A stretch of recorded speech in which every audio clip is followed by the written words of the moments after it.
오늘도 말씀과 동행하는 하루 되십시오.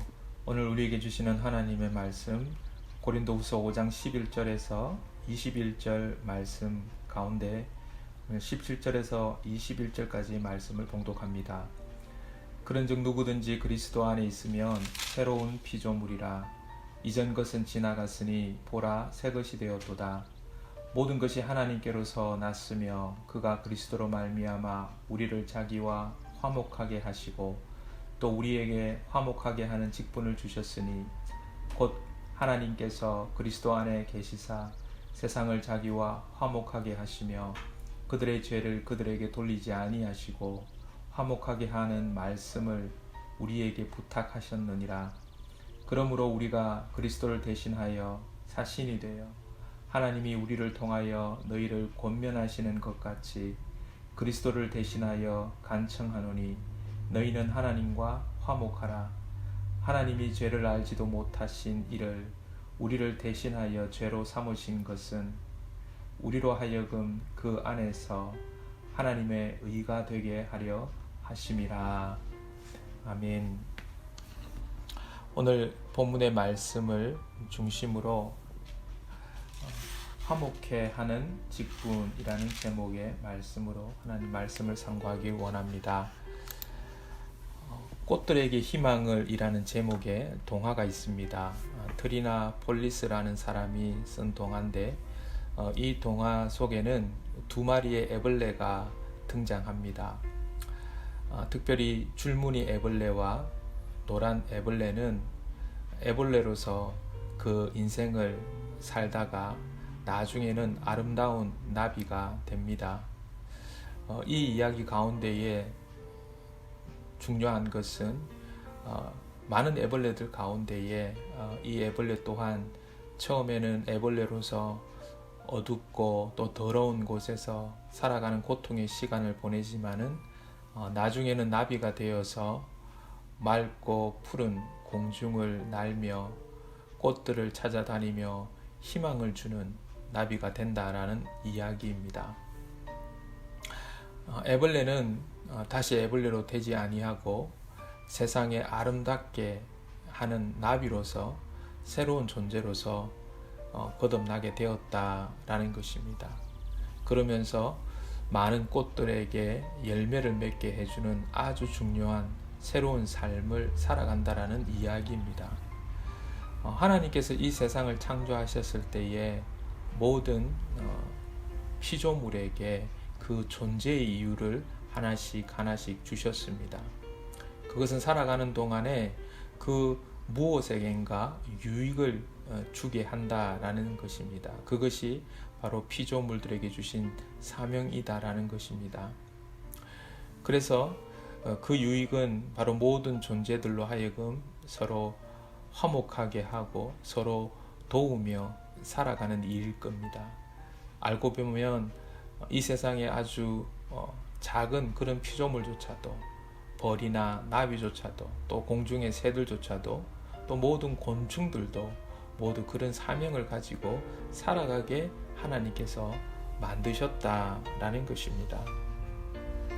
오늘 우리가 읽은 이 본문 가운데에 사도 바울은 우리가 하나님 안에서 새롭게 만들어진 피조물이 되었다. 그래서 새 것이 되었다라는 것입니다. 그러면서 하나님께서 새로운 피조물 된 우리들에게 직분을 주셨다라는 겁니다.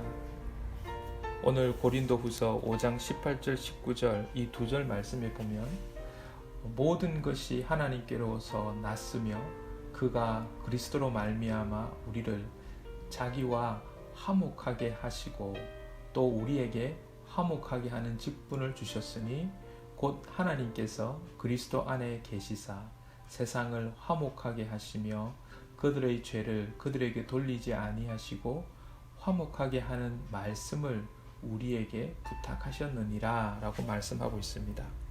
오늘 이 두 절의 말씀에서 화목이라는 말이 4번이나 반복되어지고 있습니다.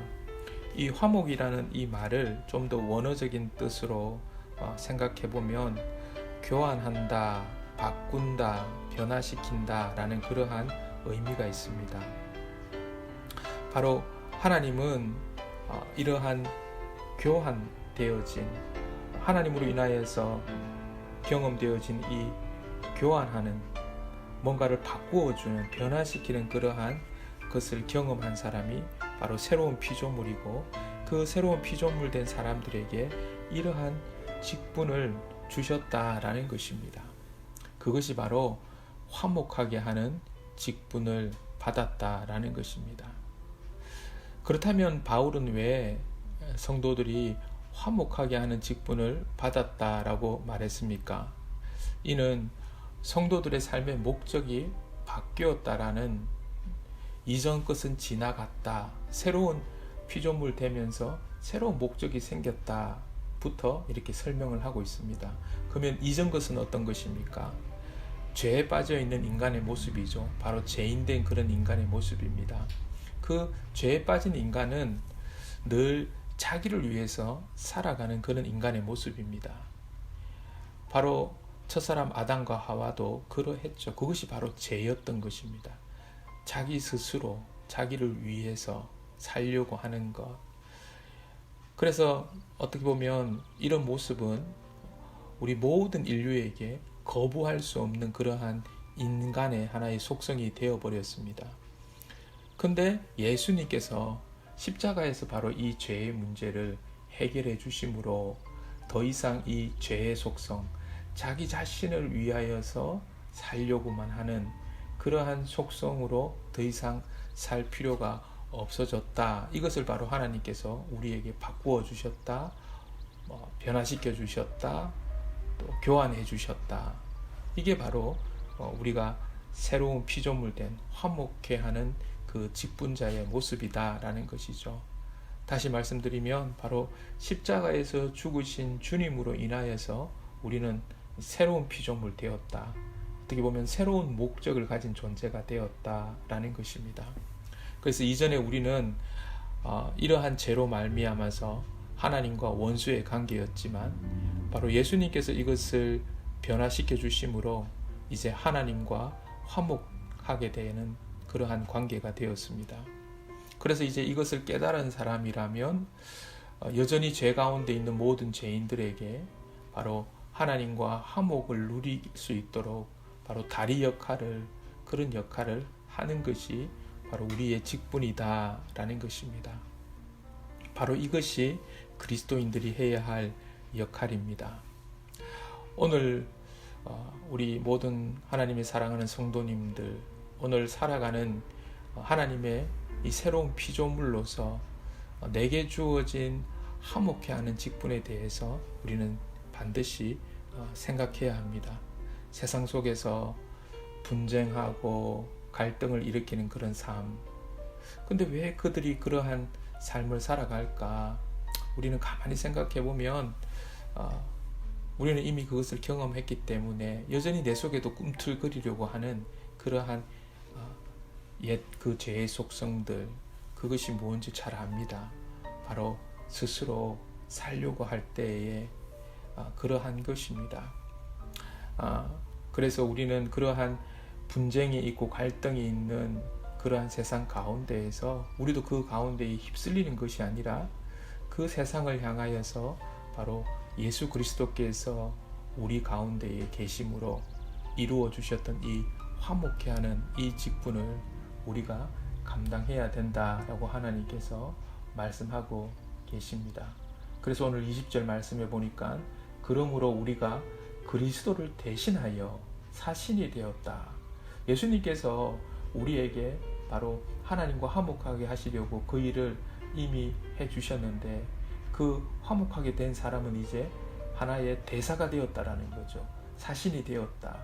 예수님을 대신하여서 보내심을 받은 그러한 사명을 받은 사람이 되었다라는 것입니다. 그래서 하나님이 우리를 통하여 너희를 권면하시는 것 같이 그리스도를 대신하여 간청하노니 너희는 하나님과 화목하라. 지금 사도 바울이 그렇게 변화된 자로서, 새로운 피조물 된 자로서 또 다른 사람들에게 그렇게 하나님과 화목할 것을 지금 선포하고 있는 그러한 말씀이 20절 가운데에서 지금 선포되어지고 있는 것입니다. 그러므로 우리도 아직까지 주님과 원수 관계에 있는 사람들을 은혜의 보좌 앞으로 데리고 나아올 수 있도록 힘써야 되겠습니다. 오늘 우리가 힘쓰는 가운데에 전해야 할 그 구체적인 내용 3가지가 있다고 생각합니다. 그것은 뭐냐면 바로 첫 번째는 우리가 바로 이 화목이라는 것은 교환해줬다, 바꾸어줬다, 변화시켜줬다라는데 그 바꾸어준 내용, 변화시켜준 내용, 우리의 교환되어진 그 내용, 이게 바로 복음이죠. 그게 뭐냐?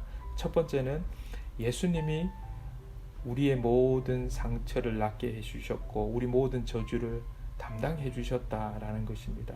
두 번째는 그분께, 예수님께 나와서 우리의 모든 짐을 맡기고 그분이 주시는 선물을 받으면 된다라는 것이고, 세 번째는 바로 십자가는 당신의 능력이고 복이며 이러한 즐거운 교환이 일어나는 장소다, 이런 변화가 일어나는 장소다, 이것을 우리가 이야기를 해주는 것입니다. 그건 또한 그렇게 이야기할 때에, 선포할 때 우리는 또다시 한번 이것을 기억하게 될 것입니다. 오늘 우리가 살아가는 삶의 현장 가운데에서 이런 화목해 하는 일들을 힘씀으로 말미암아서 오늘 하나님의 뜻에 부합하는 그러한 하나님의 사람들이 다 되시기를 주님의 이름으로 축복합니다. 기도하겠습니다.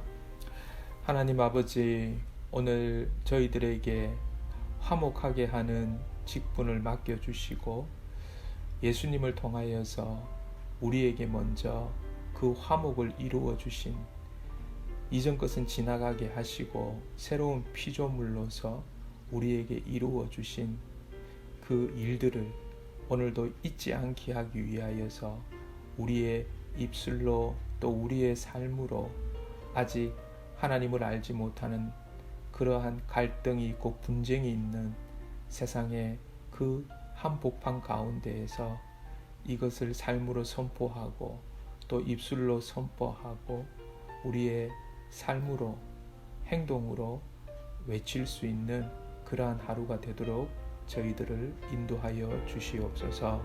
예수님의 이름으로 기도드립니다. 아멘.